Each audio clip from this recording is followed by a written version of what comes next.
Hello guys, I am Mou. Welcome to my channel. আজ তোমাদের জন্য একটা নতুন গল্প নিয়ে এসেছি। গল্পটা পাহাড়ি অঞ্চলে এক শিকারির গল্প। আর সেই শিকারি কীভাবে বাঘের কবলে পড়ে সেটাই আজ তোমাদেরকে শোনাবো। আশা করি গল্পের প্রতি তোমাদের ভালো লাগবে। সময় আর না নিয়ে এসো তাহলে শুরু করা যাক আমাদের গল্প। আর হ্যাঁ, আমাদের এই চ্যানেলে নতুন নতুন রোমাঞ্চ আর রহস্যের গল্পের জন্য সাবস্ক্রাইব করতে ভুলো না কিন্তু। আর বেল আইকনটাও টিপে দিও, যাতে কিনা নতুন কিছু তোমাদের কাছে খুব তাড়াতাড়ি পৌঁছে যাবে সহজেই।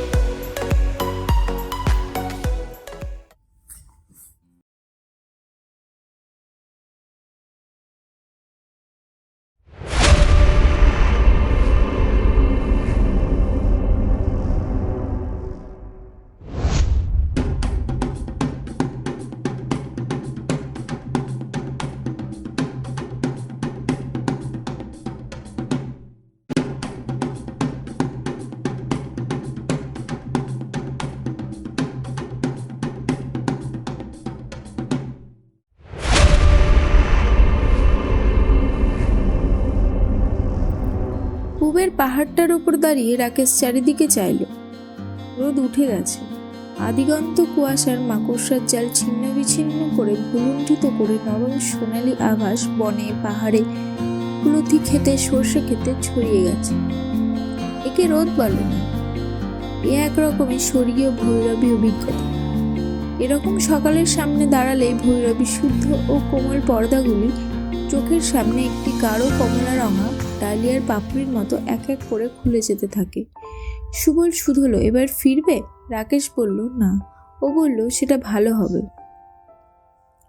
চতুর্দিকে শুধু সবুজ, সুস্পষ্ট, প্রায় নিশ্ছিদ্র জঙ্গল, ঘন চুলের মতো ঠাস বোনার সুগন্ধি, শাল, শিশু, অর্জুন, কুচিলা, নানা রকম বাঁশ, সেগুন এবং আরো অনেক নাম জানা ও অজানা গাছের জঙ্গল।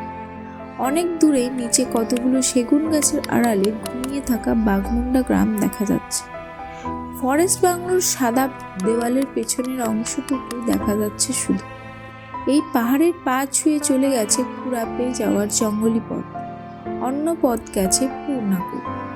পূর্ণাকোটের মোড় থেকে সোজা গেলে টুলবোকা, ডানে গেলে টিকরপাড়া, বায়ে গেলে অমূল। অফিস নেই, বাস নেই, মিছিল নেই, অন্য লোকের চিৎকার নেই, নিজের চিৎকারের ক্লান্তি নেই। এখানে শুধু ভালো লাগা আছে।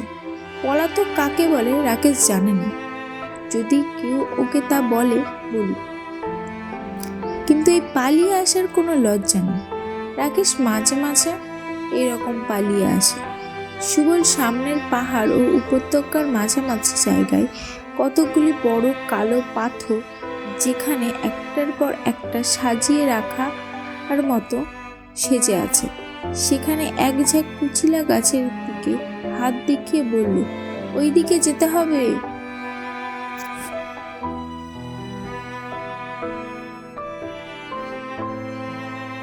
বলেই আগে আগে পথ দেখিয়ে পাহাড় নামতে শুরু করলো। রাকেশও শুনতে পাচ্ছিল কতগুলো বড় কি ধনেশ, ইংরেজিতে যাকে গ্রেট ইন্ডিয়ান হর্নবিল বলে, ক্যাক ক্যাক হ্যাক হ্যাক করছিল। সেদিকে ওরা সাবধানে ভিজে পাথরে জঙ্গলে পা ফেলে ফেলে নেমে চলল। সুবল বলে, বড্ড কুচিলা খায় আর শান কুচিলা খায়। শিকারে এসে এসে যতটুকু এ অঞ্চলের ভাষা না শিখলে নয় ততটুকু শিখে ফেলেছে রাকেশ। আরো বেশি শিখতে পারলে খুশি হতো, কিন্তু হয়ে ওঠেনি। বড্ড মানে বড় আর শান মানে ছোট, ইত্যাদি ইত্যাদি। যতটুকু বলতে পারে বলে, যতটুকু না পারে হাত পা নেড়ে মুখ বিকৃতি করে বুঝিয়ে দেয়। তবে একটু ভালো করে শুনলে জঙ্গলের ওরা কি বলছে তা বুঝে নিতে পারে আজকাল। তাছাড়া সুবলও মোটামুটি ভালো বাংলা বলতে পারে। সুবল নাম হলে কি হয়, সুবল সুবল সখা নয়, অত্যন্ত সাহসী। এখানে সামান্য জমি জমা আছে, শিকারের শখ খুব। নিজের গাদা বন্দুক দিয়ে আগে আগে অনেক শিকার করেছে, এখন ফরেস্ট ডিপার্টমেন্টের কড়াকড়িতে আর পারে না। ওর জীবনের সবচেয়ে বড় আনন্দ ফোটা কার্তুজের বারুদের গন্ধে মাতাল হওয়া। ওরা বেশ খানিকটা নেমে এসেছে। এদিকটা বেশ খাড়া, সাবধানে নামতে হচ্ছে। রাকেশের হালকা চার্চিল দোনালা শটগানটাও যেন এখন ভারী ভারী ঠেকছে। সামনের বড় কুচিলা গাছটির একেবারে মগডালে কতগুলো বড় বড় ফোটালা ধনেশ কামড়াকামড়ি করছে। ঝাপাঝাপি করছে। এগুলো দেখলেই রাকেশের শহুরে জীবনের চারপাশে ভিড় করা চেনা লোকদের কথা মনে পড়ে। অন্য পাখি মারার পর কোনো কোনো দুর্বল মুহূর্তে মনটা একটু খারাপ লাগে, কিন্তু এগুলো মেরে পৈশাচিক আনন্দ হয় রাকেশের। মরার পরও এদের পা দিয়ে লাথি মারতে ইচ্ছে করে। এদের স্বার্থপর বড় বড় ঠোঁটগুলো জুতো দিয়ে পিষে দিতে ইচ্ছে করে। যে পাখিটিকে আকাশের পটভূমিতে পরিষ্কার দেখা যাচ্ছিল, একটি পাথরে হাঁটু গেড়ে বসে প্রায় সোজা উপরে বন্দুক তুলে তাকে গুলি করল রাকেশ। পাখিটি লদলদ করতে করতে ডালে ডালে ধাক্কা খেয়ে খেয়ে পাথরের উপর আছড়ে পড়ল। সুবল তাকে আনতে যাবে, এমন সময় কোথা থেকে অন্য একটি পাখি এসে একেবারে তার সামনের ডালে বুক পেতে বসল। গুলির শব্দে যে গাছের সব পাখি উড়ে গেল, অথচ এ অন্য গাছ থেকে উড়ে এসে বসল। মৃত্যু কারো স্পর্ধা সহ্য করেন না কোনোদিন। রাকেশ বন্দুক তুলে বাঁ দিকের ব্যারেল ফায়ার করল। এতক্ষণ যা সপ্রাণ ছিল, যা সড়ক ছিল, যা আওয়াজ করে ভবিষ্যময় ছিল, তা নিমেষে নিভে গেল, অতীতে পর্যবসিত হয়ে গেল। ধপ আওয়াজ করে নিচে পড়ল। ঠোঁট দিয়ে এক ফোঁটা রক্ত গড়িয়ে পাথরে পড়ল।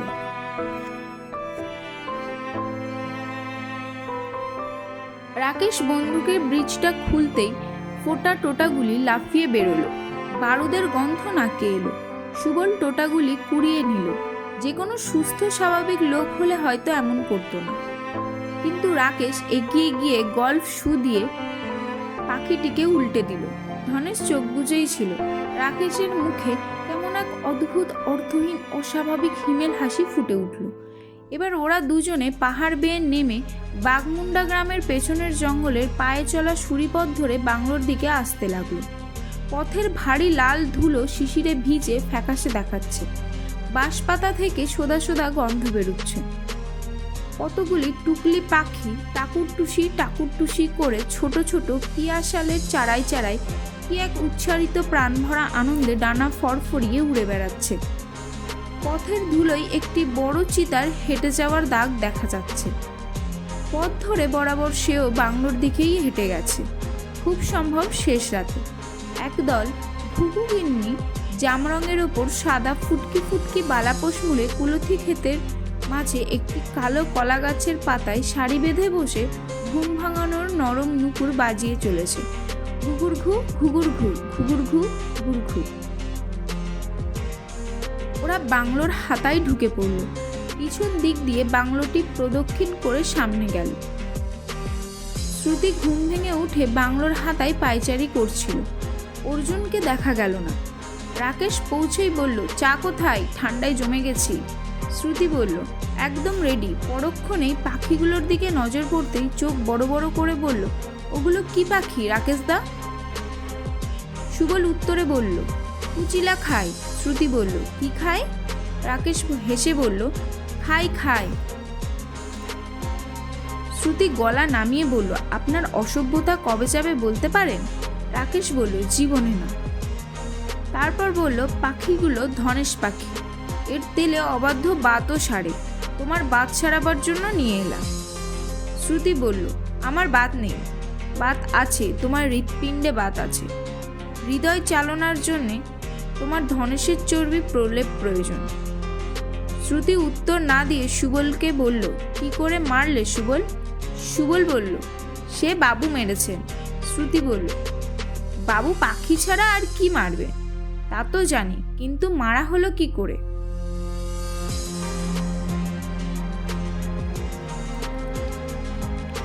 রাকেশ বলল, প্লিজ শ্রুতি, বাঘ বাইসন হাতি হয়, কি করে মারা হলো বলা চলতে পারে, কিন্তু পাখি মারার গল্প ইনিয়ে বিনিয়ে আমার কানের কাছে কেউ বলুক, সে অসহ্য। শ্রুতি গিয়ে পাখিগুলো দেখলো, ভালো করে ঘুরে ঘুরে দেখলো, বলল, ইস কি সুন্দর, কেন মারলেন? রাকেশ উত্তর না দিয়ে ওর ঘরে ঢুকে ক্লিনিং রড বের করে বন্দুকটা পরিষ্কার করতে লাগলো। শিশু সূর্যের দিকে নলটি উঠিয়ে চোঙের মধ্যে চোখ লাগিয়ে দেখলো ঝিকমিক করছে কিনা।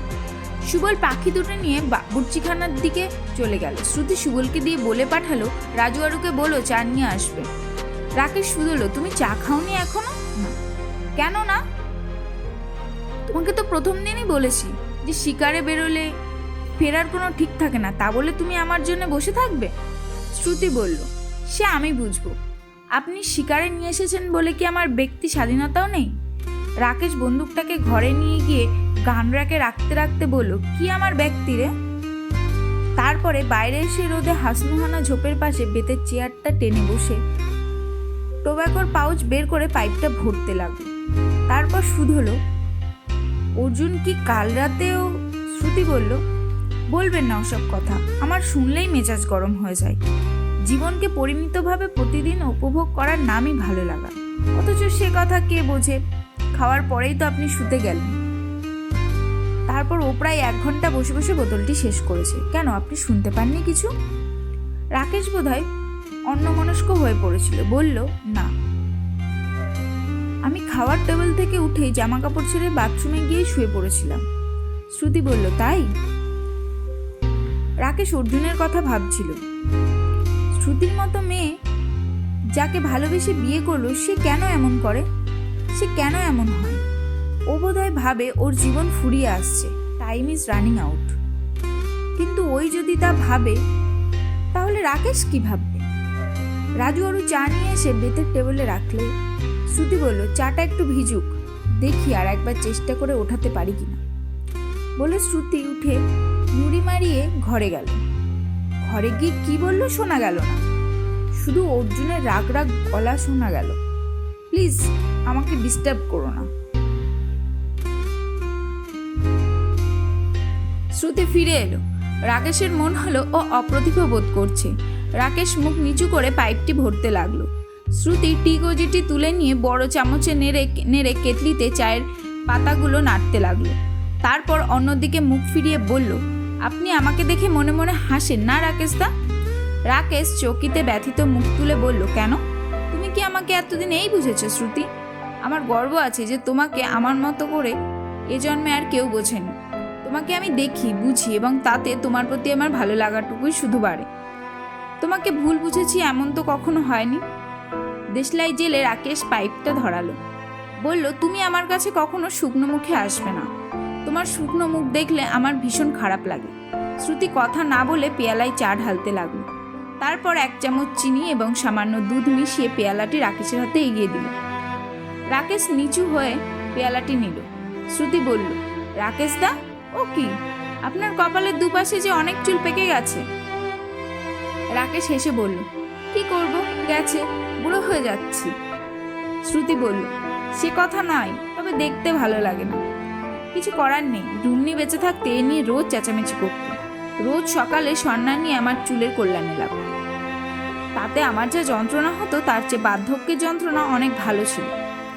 একটা পাগলি ছিল রুমনিটা, আমার ভারী ভালো বউ। শ্রুতি অনেকক্ষণ একদৃষ্টে রাকেশের চোখের দিকে চেয়ে রইল। তারপর বলল, সত্যি, রুমনিদির মতো মেয়ে আমি তো আর দেখলাম না। কি করেছে, কি হয়ে গেল? 2 দিনের মেনিনজাইটিসে কেউ মারা যেতে পারে, ভাবা যায় না, আর কম বয়সে।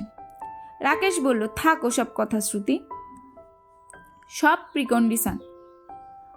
কপালে যা আছে, মানে যা ছিল, তাই ঘটেছে। শ্রুতি বলল, আপনি কপাল মানেন?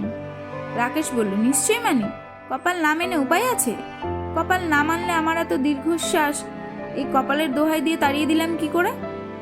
শ্রুতি নিজের পেয়ালায় চা ঢালল। রাকেশ উঠে আবার ঘরে গেল।